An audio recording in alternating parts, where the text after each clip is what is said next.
Well, I think the reasons are fairly obvious. To begin with, the Eastern Partnership was never really intended to offer membership in the European Union. It was always a substitute for that, and the official jargon has been a membership perspective. And even that proved to be too much for Russia to stomach. The notion of Ukraine being even closer associated with the European Union was felt as very threatening by the Kremlin.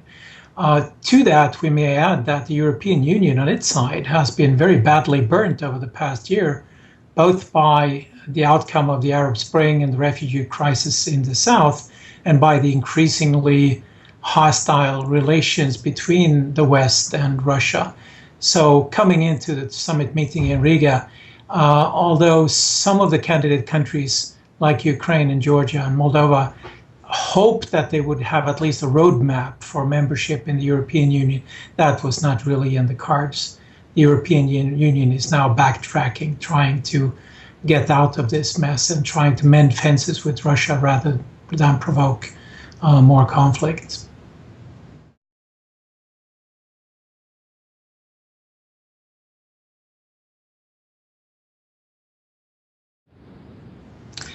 Well, the main victim, obviously, is Ukraine.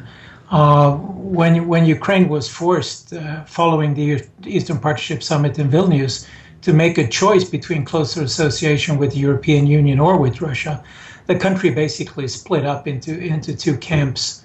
And the pro-European camp that forced the government to first into collapse and the former government into collapse, and then forced the new government to make a deal with the European Union. That camp has pushed Ukraine into a conflict with Russia, where the European Union really cannot help very much.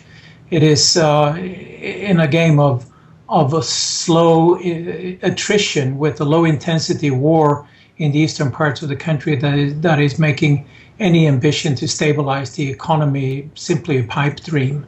So unless in some way there is a settlement with Russia that creates a stable future, then Ukraine is being pushed into sovereign default. And with the new rebellion in Kiev, we may even see a failed state in Ukraine. So that is a really tragic experience.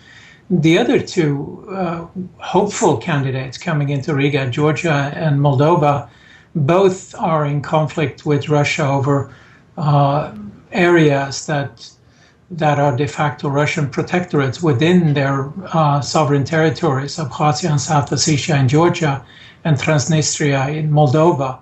And the European Union obviously no longer has any stomach to seek an effective resolution of those crises. So Georgia will be facing even harder pressure from Russia, and Moldova will also probably be forced to reorient closer to Russia than towards the European Union. So the summit in Riga was a real game changer.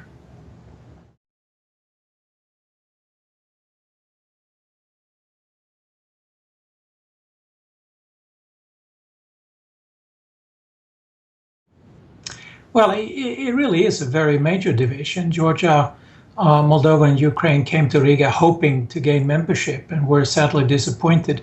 The other three have already reoriented away from Europe. And the only real winner coming out of this is Belarus.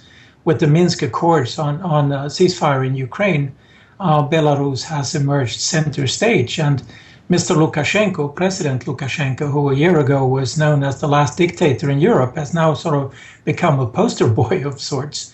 And he's now courting the European Union for closer relations, and he's being courted by the Chinese with major investment in infrastructure in the country. So he's probably feeling pretty happy.